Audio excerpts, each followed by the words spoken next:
আমাদের সঙ্গে doctor Rajesh Kumar, BJP বিধায়ক জগদ্দল থেকে, তিনি এই মুহূর্তে আমাদের সঙ্গে রয়েছেন। আপনাকে স্বাগত রিপাবলিক বাংলায়।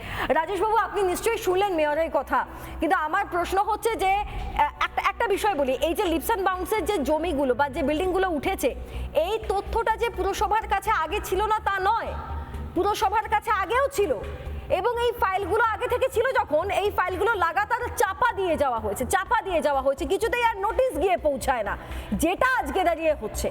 পার্থক্যটা এখানেই তৈরি হচ্ছে।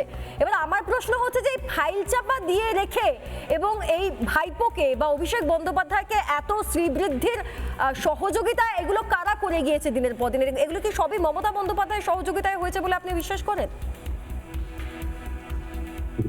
দেখুন, কিন্তু যতগুলো জিনিস করা হয়েছে, নিশ্চয়ই পলিটিক্যাল সাপোর্ট না থাকলে এই ধরনের ইলিগাল কনস্ট্রাকশন এইসব কিছুই হতে পারে না।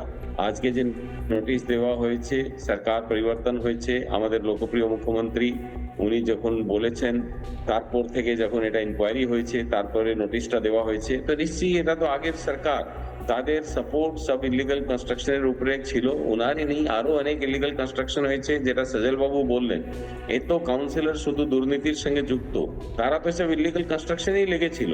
এখন দরকার আছে কি যতগুলো ইলিগাল কাজ হয়েছে এবং যত ইলিগাল প্রপার্টি যখন বেরোচ্ছে, ধারা 107 বিএনএসএস কে প্রয়োগ করে যত প্রসিডস অফ ক্রাইম এর মধ্যে এরা যত মানুষের কাছ থেকে তোলাবাজি করেছে, ও সকলকে উদ্ধার করতে হবে, আর সব পয়সা গভর্নমেন্টকে বাজেয়াপ্ত করতে হবে। এটাই দরকার আছে।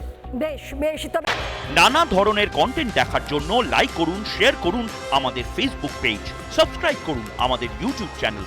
পাশাপাশি অন্যান্য ব্রেকিং নিউজের জন্য অবশ্যই চোখ রাখুন রিপাবলিক বাংলায়।